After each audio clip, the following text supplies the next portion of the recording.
Ограничување до 10 парчиња оружје кои може да ги поседува физичко лице со дозвола со исклучок на спортските стрелачи.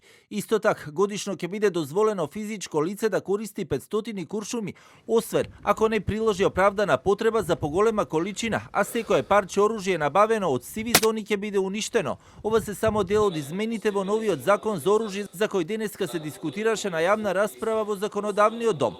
Потребата од ова законско решение ја образложи помошник министерот за внатрешни работи Јован Алтенџиев, кој укажа на тоа дека со овој закон се прави усогласување со ЕУ регулативата, каде електронски ќе се следи патот на оружјето, односно од производството преку транспортот, па се до тргувањето и неговата употреба, а со ЕУ дозволите, корисниците ќе можат да патуваат низ европските земји, со тоа што на граничните премини ќе треба да го пријават оружјето и да ја приложат дозволата.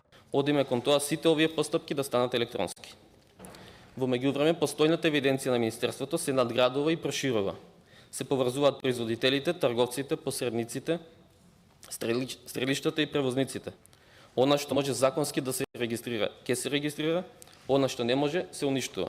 Од групацијата за оружје при Стопанската комора пак го поздравија носењето на законот, но укажуваат дека тоа ќе повлече и трошоци, не директно врз државата, но во стопанството, затоа што сите компании кои легално работат на пазарот ќе треба да се регистрираат повторно. Сепак, законот формално нема трошок за државата, донесувањето на овој закон, но може да предизвика значителен трошок за стопанството, особено доколку земеме членот 105, каде што сите компании кои што веќе легално работат на пазарот ќе треба повторно да се пререгистрираат и да ги поднесат сите потребни документи од почеток како да се формираат, да се регистрираат нови компании.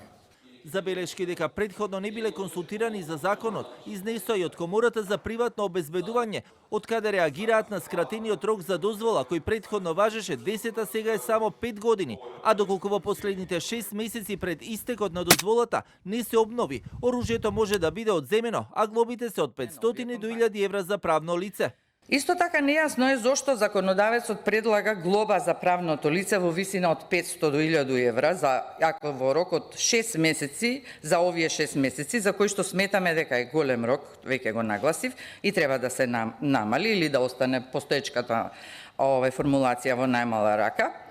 Па дури е предвидена и санкција од земање на оружје во состојба кога вие имате еден период од 6 месеци и имате се уште де факто важечка дозвола. Дел од експертите, но и детективите пак изнесоа забелешки, но и апел дека во законот мора да се направи поконкретна дефиниција во делот на спортско оружје и неговото користење согласно законот. Дефиницијата која што повеќе децении е користена и не е пипкана во неколку закони, дефинитивно да имплементирате, бидејќи тоа фактичка состојба, дека спортско оружје е огнено оружје, пневматско оружје и оружје со тетива, кое согласно посебни прописи во спортот се користи во спортските дисциплини.